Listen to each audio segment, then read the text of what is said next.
Hi friends आज मैं Microsoft word के इस ट्यूटोरियल में मैं आपको शॉर्टकट्स के बारे में बताने जा रहा हूं।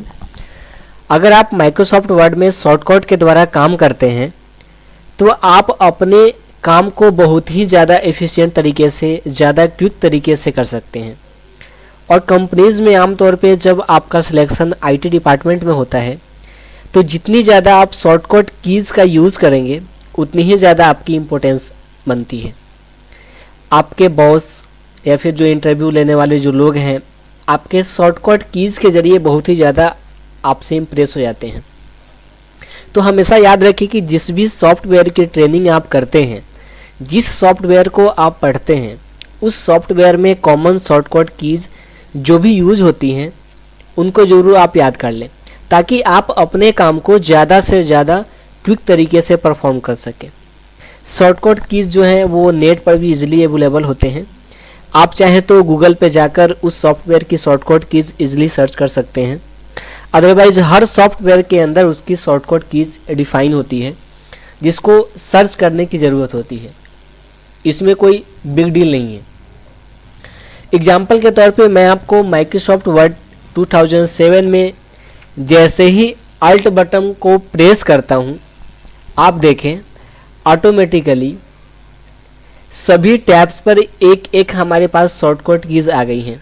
यानी अगर हम होम का मेनू खोलना चाहते हैं तो हम कीबोर्ड से अल्ट और एच को प्रेस करते हैं, ठीक है। या फिर अगर हम इंसर्ट के टैब में जाना चाहते हैं तो हमें कीबोर्ड से अल्ट और एन को प्रेस करना होगा। ये देख रहे हैं सारे शॉर्टकट कीज़ यहाँ पे आ रहे हैं। यानी कि जिस भी टैब में आपको जाना हो, जैसे मुझे मेलिंग के टैब में जाना है तो आप कीबोर्ड से अल्ट और एम को प्रेस करेंगे तो आप मेलिंग के टैब में चले जाएंगे। अगर आप व्यू के टैब में जाना चाहते हैं तो आप कीबोर्ड से अल्ट और डब्ल्यू को प्रेस करते हैं। करके देखते हैं होता है कि नहीं होता है। अल्ट और डब्ल्यू को प्रेस करते हैं व्यू में जाने के लिए। देखिए व्यू आपका खुल गया। उसी तरह से व्यू के अंदर बहुत सारे ऑप्शन अवेलेबल हैं। लाइक अगर आपको जूमिंग की साइज़ बढ़ानी है तो आप यहाँ पे क्लिक करेंगे, या फिर शॉर्टकट की यूज़ करना चाहते हैं तो आप कीबोर्ड से क्यू को प्रेस करेंगे। यहाँ देख रहे हैं जूम के लिए क्यू का ऑप्शन आ रहा है। आप जैसे ही क्यू को प्रेस करेंगे ये देखिए जूम के डायलॉग बॉक्स आपके सामने में आ गए। आप टैब के द्वारा इसमें मूवमेंट कर सकते हैं। लाइक अगर आपको परसेंटेज बढ़ानी है तो आप परसेंट में जाकर उसको टाइप करेंगे और टाइप करने के बाद में फाइनली कीबोर्ड से एंटर को प्रेस करेंगे। नहीं यूज़ करना चाहते हैं तो कीबोर्ड से एस्केप दबाएंगे, वो आपका डायलॉग बॉक्स जूम का हट जाएगा। उसी तरह से अगर आपको डायरेक्ट होम के टैब में जाना है तो उसके लिए एक ऑप्शन आ रहा है यहाँ पे एच, यानी कि आप कीबोर्ड से अल्ट और एच को प्रेस करेंगे तो होम का टैब आपके सामने में आ जाएगा। करके देखते हैं। अल्ट और एच को प्रेस करते हैं, ये देखिए होम का टैब आ गया। होम का टैब जैसे ही खुला उसके अंदर जितने भी हमारे टूल्स हैं उसके भी शॉर्टकट यहाँ पे दिखाई दे रही है। ये देखिए जैसे लाइक अगर मुझे कोई बुलेट्स वगैरह देनी हो तो यहाँ पे देखिए यू का ऑप्शन आ रहा है। देख रहे हैं यहाँ पे यू लिखा हुआ आ रहा है। या फिर काउंटिंग में कोई चीज़ देना चाहते हैं, रोमन में देना चाहते हैं तो उसके लिए भी यहाँ पे ऑप्शन आ रहा है।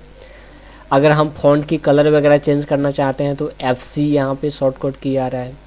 या फिर अगर हम शॉर्टकट की ऐसे किसी भी टेक्स्ट को हम बोल्ड करना चाहते हैं तो 1, किसी भी टेक्स्ट को इटालिक करना चाहते हैं तो 2। तो ये सब सारे शॉर्टकट की हैं जिसकी मदद लेके आप अपने काम को बहुत ही आसानी से कर सकते हैं। जैसे एक हम करके दिखाते हैं। लाइक अगर हमें कोई बुलेट्स वगैरह देनी है तो बुलेट्स के लिए यहाँ पे यू का ऑप्शन आ रहा है। हम कीबोर्ड से यू को प्रेस करते हैं। यू को जैसे ही प्रेस करेंगे तो बुलेट्स लाइब्रेरी हमारे सामने में आ जाएगी। हम अपनी मर्जी का कोई सा भी यहाँ पे चूज करेंगे और फाइनली एंटर प्रेस करेंगे। ये देखिए आपका जो बुलेट था वो यहाँ पे अप्लाई हो गया है। और एक और तरीका मैं आपको बता देता हूँ शॉर्टकट देखने का, शॉर्टकट कीज़ को ढूंढने का।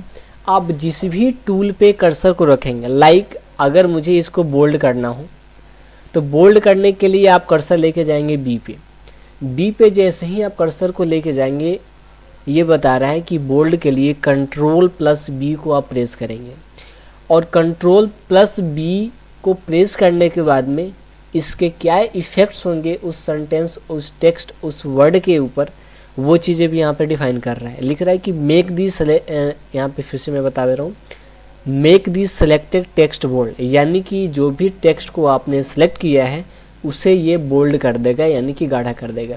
उसी तरह से यहाँ पे आप बगल में जाएंगे इसके इटालिक, तो इटालिक का शॉर्टकट की बता रहा है Ctrl+I, इटालियसाइज दिस सिलेक्टेड टेक्स्ट, यानी कि अगर आप किसी भी टेक्स्ट को टेढ़ा करना चाहते हैं तो उसके लिए Ctrl+I कमांड का आप यूज़ करते हैं। तो शॉर्टकट की को फाइंड करना ये कोई बहुत बड़ी चीज़ नहीं है।